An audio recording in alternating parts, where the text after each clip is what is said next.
High guys, good afternoon and welcome back to my Bangla channel. কেমন আছো তোমরা সবাই? তো আশা করছি তোমরা সবাই অ্যাজ ইউজুয়াল জাস্ট ফাটাফাটি আছো। আজকে দিনটা তোমাদের সবার খুব ভালো কাটবে। তো আজকে অনেকটাই লেট হয়ে গেছে, ওই জন্য গুড আফটারনুন বললাম তোমাদেরকে। বৃষ্টি পড়ছে তো কিছু অনেকক্ষণ ধরেই, কিছুক্ষণ আগেই স্টার্ট হয়েছে যদিও, বাট বৃষ্টিটা কনস্ট্যান্ট। ওই বর্ষাকালে যেমন বৃষ্টি অমনি বৃষ্টি হয়ে যাচ্ছে। এদিকে তোমাদেরকে বললাম সোফাটা নিয়ে গেছে, এই জায়গাটা এখন পুরো ফাঁকা। আর তারপরে আমি স্নানে আজ যাবো, মানে অ্যাকচুয়ালি রঙের কাজ অলমোস্ট হয়ে গেছে। কালকে কয়েকটা জায়গায় টাচ আপ হবে। এই যে ফার্নিচারগুলো সোফাটা সরানো হলো, এর জন্য দু জায়গায় না একটু দাগ লেগেছে, তো ওই দুটো জায়গায় একটু টাচ করে দেবে। আর হচ্ছে তোমার ব্যালকানিটা কালকে রং হবে প্রাইমার করে। তো ওরাও চলে গেছে, তারপর সোফাও নিয়ে চলে গেছে। জিম তো আর যাওয়া হলো না, আমি তো রেডি হয়েছিলাম জিম যাবো বলে, কিন্তু জিম আর যাওয়া হয়নি, কারণ এদিকে বৃষ্টি নেমে গেল আর ওদিকে অনেকটা লেট হয়ে গেছিলো। এই সোফার লোকটার জন্যই মেইনলি হলো, সোফার লোকটা আসবে আসবে আসবে করে অনেকটা লেট করে এসছে, ওই জন্যই যাওয়াটা হয়নি। সায়ন বললো তোরই যখন সবকিছু কন্ট্যাক্ট, তুই কথা বলে রেখেছিস ডিজাইন ফিজাইন, হ্যাঁ তা তো তুই একটু ওয়েট করে যা। তো যাই হোক, ওই জন্য ওয়েট করতে গিয়ে এমন লেট হলো আর যাওয়াই হলো না। তো ওই জন্য আমি আর সায়ন ওরা চলে যাওয়ার পর ঘরে একটু ফ্রি হ্যান্ড কার্ডিও করেছি, ঠিক আছে, ফ্লোর কার্ডিও করলাম আমি আর সায়ন দুজনেই। তারপরে সায়ন বললো যা আগে তুই স্নান করে, কারণ তোকে স্নান করে পুজোটা দিতে হবে। তো স্নানে ঢুকবো, সায়ন হুট করে বলছে চ একটু ছাদে গিয়ে ভিজে আসে। বললাম ঠিক আছে চ। এবার ছাদে গেছি দুজন মিলে ভিজবো বলে। হ্যাঁ দাঁড়া, টাওয়েল আমার হাতে, দাঁড়াও টাওয়েলটা দিয়ে আসি ওকে। হ্যাঁ তো ওকে টাওয়েল দিয়ে এসছি। তো এবার ভিজে ফিজে ছাদে ভিজে টিজে নিচে নামছি, ঠিক তখন তার আগে আমাকে সায়ন বললো, কারণ আমি খালি পায়ে গেছিলাম ছাদে। সায়ন আমাকে বলছে তোর স্লিপার, তুই আমাকে আমার স্লিপারটা তুই পর, যদি পা পিছলে পড়ে যাস। একদম খালি পায়ে পা পিছলে পড়ে যাবো, স্লিপার পরে পিছলাম না, বলছে যে না পর। ভালো কথা, পরে টোরে ভিজলাম, সবকিছু করলাম, করে টোরে ঠিক নিচে আসার ঠিক 5 থেকে 7 মিনিট আগেও আমাকে দিয়েছে স্লিপারটা। তার আগে আমি খালি পায়ে ছাদে ঘুরছিলাম। ব্যাস, এবার ওর এত অসভ্য একটা ছেলে, সব সময় কি করে জানো, ছাদ থেকে নামার সময় ধরো কোথাও কি আগে আগে তরবর তরবর করে চলে যায়। এবার আমি নামছি, ও নেক্সট সিঁড়িতে নেমে গেছে, ঠিক আছে। আমি পুরো 3 থেকে 4টে সিঁড়ি পুরো একদম এরকম স্লিপ খেয়ে, মানে পুরো এরকম স্লাইড খেয়ে নিয়েছে। আর কোমরে যা লেগেছে আমার, আমি তো ওখানে বসে এই হাওয়া করে কাঁদতে শুরু করেছি। আমাকে হচ্ছে লোকজন কি ভাববে, তুই কাজে মেঝে আমার লেগেছে আমি কাঁদবো না, এটা কি কথা। আমি এত মানে স্ট্রং না যে লাগলে আমি কাঁদবো না, লেগেছে আমি কাঁদবো। তারপরে হাসছে, ওরা বসে বসে হাসছে, তুই পড়ে গেলি হি হি করে হাসছে। দিয়েছি 2টো চড় হাতে, যে আর হাসবি আমি পড়ে গেলে। তারপর যাই হোক নিচে এলাম, হাসছে মনে ওখানে। তারপরে এলাম, স্নান করলাম, করে এবার আমি পুজোটা দেবো। আর ওদিকে এখন স্নান করে টাওয়েল চাইলো। যাই হোক চলো, with further delay let's start today's video. I hope কি আজকে ব্লগটা দেখে তোমাদের সবার খুব ভালো লাগবে। দিয়েছি পুজো, আর এদিকে সায়ন স্নান করবে, এই খাবারগুলো সব বাড়ছে। তো চলো এবার লাঞ্চে বসি। আর এদিকে জানো, এসে আবার আমাকে ভয় দেখাতে এসছে, পুজো দিচ্ছে আমাকে এসে ভয় দেখাচ্ছে। ঠিক হয়েছে, পড়ে গেছিস, একদিন এমন ভগবান ফেলে দেবে না, তখন হাসা বেরিয়ে যাবে। আমার কোমর খেয়ে নেওয়া, দাঁড়া। হ্যাঁ তা তুই হাসতে লেগছি না তাহলে হি করে। হ্যাঁ কপল করে বউ পেয়েছে, হি হি করে হাসবে, তাকে পড়ে গেছে আমি মজা দেখবে।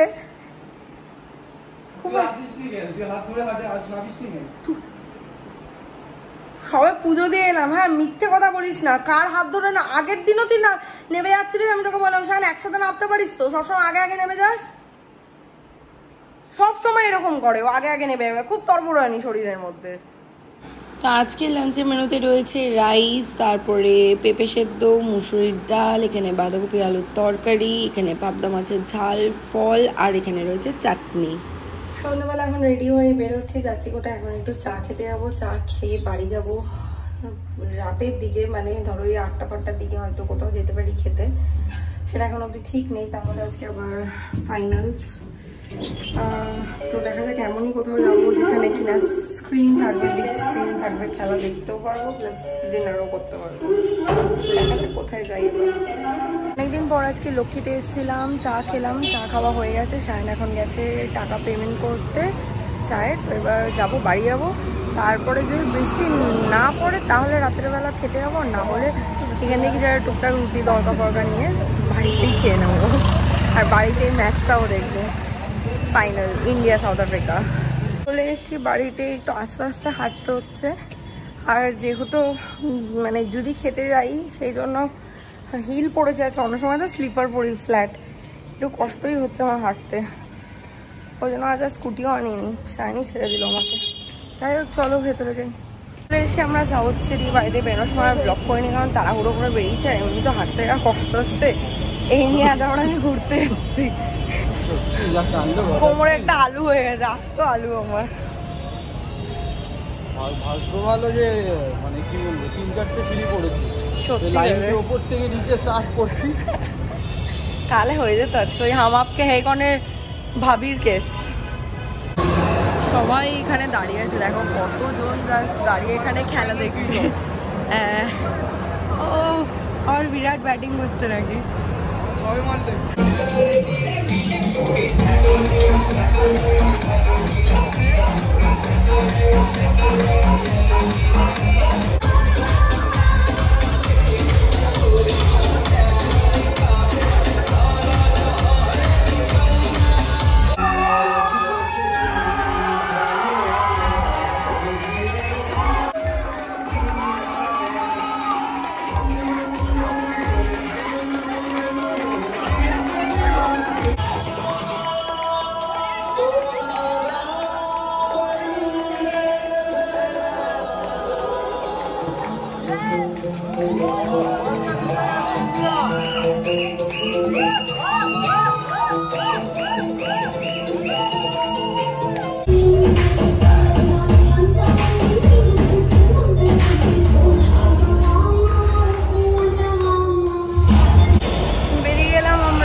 থেকে ডিনার করলাম না, কারণ আমার পেট ফুল, ওই একটা প্রনের আইটেম খেয়ে স্টার্টার খেয়ে আমার পেট ফুল হয়ে গেছে।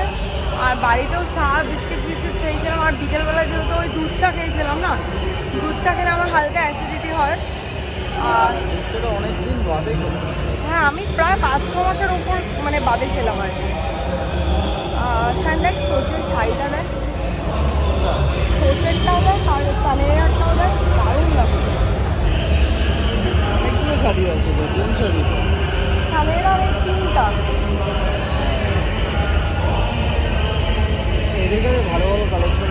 আমি ফার্স্টে ভেবেছিলাম সোচের এই যে এইটা দেখছো, এটাকে আমি ইন্ডো ওয়েস্টার্ন ভেবেছিলাম, বাট এটা ইন্ডো ওয়েস্টার্ন না, এটা নর্মাল চুড়িদার আর কি। তো যাই হোক চলো, আমাদের হয়ে গেছে। না না, পিঙ্ক কালারটা চুড়িদার, বাকিগুলো শাড়ি, পিঙ্ক কালারটা চুড়িদার। তো যাই হোক চলো, এখন বেরিয়ে যাচ্ছি। রাত্রি এখন প্রায় 12টা বাজে, এখনো প্রচুর লোক দাঁড়িয়ে দেখছে খেলা। মানে খেলা তো না, খেলা শেষ হয়ে গেছে, ওই অ্যাওয়ার্ড সেরিমনি হ্যানা না এইসব।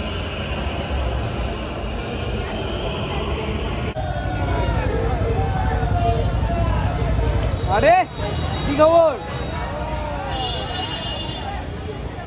তো আমরা সাউথ সিটি থেকে বেরিয়ে গেছি, আর এটা হচ্ছে লজের মোড়। দেখতেই পাচ্ছ কত লোকের ভিড়, রাত 12টা বেজে গেছে, আর এখানে বৃষ্টিও শুরু হয়ে গেছে। স্টিল সবাই ইন্ডিয়ার পতাকা নিয়ে নাচছে।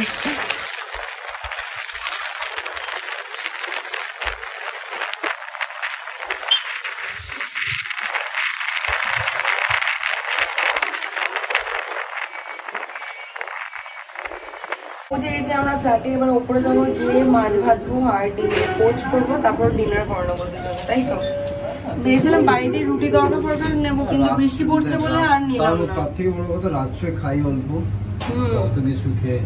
ও বললো আমাকে মেখে খাইয়ে দেবে, ওই জন্য আমি বললাম ঠিকই আছে, আর প্লাস বৃষ্টিও পড়ছে। আর সারা রাস্তা তো ইন্ডিয়া ইন্ডিয়া ইন্ডিয়া শুনতে শুনতে এলাম। বিশ্বাস করো, this is a emotional moment, মানে এত হার্ট টাচিং না ব্যাপারটা। যখন ইন্ডিয়া জিতলো না, চোখে জল চলে এসেছে। হার্দিক তো খুব কাঁদছিল। যাই হোক, একটু কাঁদবি নাকি হার্দিকের জন্য?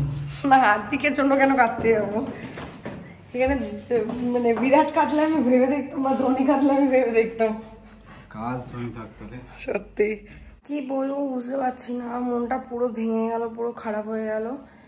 বাড়ি এলাম, এসে চেঞ্জ করলাম, করে আমি সবার আগে রান্না করে এসেছি। সায়নের জন্য মাছটা ভাজাবো আর ভাতটা গরম করবো বলে ফ্রিজটা খুলে দেখি ফ্রিজটা চলছে না। তো আমাদের ফ্ল্যাটে টোটাল 3টে ফিউজ আছে, তো আমি ভাবলাম যে মেবি হয়তো একটা ফিউজ নেই, একটা ফিউজ উড়ে গেছে বা কিছু। ইনভার্টারের জায়গাটা খুলে দেখলাম যে না, চার্জিং দেখাচ্ছে, ব্যাকআপ অন দেখাচ্ছে না, তার মানে কারেন্ট যায়নি। আর এদিকে যদি মানে যদি ইন কেসও আমি ধরে নিই যে ফিউজ উড়ে গিয়ে থাকতো, তাহলে রান্নাঘরের ডিশ ওয়াশার বলো, চিমনি বলো, ওটিজি বলো, কোনোটাই কাজ করতো না। সবকটাই একটা সেম ফিউজে রয়েছে, মানে ইয়ের সাথে, ফ্রিজের সাথে। বাট ফ্রিজটা চলছে না। তো আমরা ভাবলাম ফ্রিজের পয়েন্টটা খারাপ হয়েছে, এক্সটেনশন কর্ড দিয়ে চালিয়ে দেখলাম, না হলো না। কিছু বলার নেই আর, মানে পুরো এত খারাপ লাগছে, এত খারাপ লাগছে, আমি তোমাদেরকে বলে বোঝাতে পারবো না। লাস্ট দুপুরবেলা আমরা কটার সময়, 4টে 4:30 দিকে আমরা লাঞ্চ করেছি আজকে। লাঞ্চ করে টোরে কিছুটা ফল সায়ন খেলো, আমি কিছুটা খেলাম। খেয়ে যখন আর পারছি না, তো আমি ফলের প্লেটটা ফ্রিজে ঢুকিয়ে রাখলাম। তখনও ফ্রিজটা ঠিক ছিল। এসে দেখছি ফ্রিজটা ঠিক নেই, আর এদিকে কোনো বাজও পড়েনি, কিছুই হয়নি। হয়ে গেছে তো ঠিক। থ্যাংক ইউটা কাকে বলবি? তুই কাঁদছিস? হ্যাঁ, তো একটা সুস্থ জিনিস যদি খারাপ হয়ে যায় খারাপ লাগে না? বাড়তি খরচা হতো একটা। আরে কেন খারাপ হতে হবে? বুকে বুকে কথা তো আচ্ছা মুশকিল। মন খারাপ হয়ে গেছে না, বলে বোঝাতে পারবো না। একটা আনন্দ করে এলাম, কে ঠিকঠাকই করলো। থ্যাংক ইউ দাদাটি বল। Thank you. জানি না কি হলো, তারটাকে একটু এরকম করে টানলো। কেন সাইডে দুবার তিনবার দুম দুম খুশি মারলো। ফোনের মতন সেই রিমোট আমরা আগে করতাম না, রিমোট না চলে বাড়ি বেড়ে রিমোট টিপতো। সিরিয়াসলি থ্যাংক গড চালু হয়ে গেছে। আমি না তোমাদেরকে বোঝাতে পারবো না। টাইলসের কাজ, কার্পেন্টার, তারপরে ইলেকট্রিশিয়ান, তারপরে এখন পেইন্টের কাজ, এরপরে সোফা, তারপরে তোমাদেরকে আমি লাস্ট 2-1টা ব্লগ আগে জানিয়েছিলাম যে মন্দিরেরটাও একটু মানে চেঞ্জেস আছে। তারপরে একটা স্পেশাল জিনিসের কথাও বলেছিলাম, যেটা বড়, যেই কারণে বড় বাজার গেছিলাম। আমি না জাস্ট বলে বোঝাতে পারবো না ঠিক কি কি খরচার ওই খাড়া আমার মাথায় ঝুলছে, মানে আমাদের মাথায়। তো এর মধ্যে ফ্রিজটা খারাপ হলে সিরিয়াসলি আমার বুকে, মনে, মাথায় সব জায়গায় হাত পড়ে যেত আজকে ফাইনালি প্লাম্বার এসেছিল, প্লাম্বার এসে দেখে গেল, বললে এটা রিপেয়ার করা পসিবল না, তো নতুন কলই নিতে হবে। তো উনি একটা দোকান বলে দিল, ওখান থেকে গিয়ে নেব। তো যে বেসিক্যালি যে কলটা নতুন নেবার কথা, জ্যাকওয়ারের টল বয়, সেটা যথেষ্ট দাম। তো বললো ওনার জিএসটি নাম্বারটা দিয়ে গেল, বললো ওনার নাম গিয়ে বললে জিএসটি নাম্বার বলে একটু কম পড়বে। তো ভাবলাম ঠিকই আছে, ওটাই তাহলে করতে হবে। তো যাই হোক, চলো আজকের ভিডিওটাকে বাস আমি এখানেই এন্ড করছি। আই হোপ কি দেখতে তোমাদের ভালো লেগেছে। ভালো লেগে থাকলে একটা লাইক করে দিও, কমেন্ট করে দিও, শেয়ার করে দিও, চ্যানেলটাকে সাবস্ক্রাইব করে দিও, পাশে থাকা বেল আইকনটিতে ক্লিক করে দিও। তোমাদের সাথে আমার আবার দেখা হবে কালকে একটা ব্র্যান্ড নিউ ভিডিওর সাথে। Till then guys, good night, bye bye, take care and have a lovely day ahead. Stay happy, stay healthy, stay fit and stay positive. Ta-ta.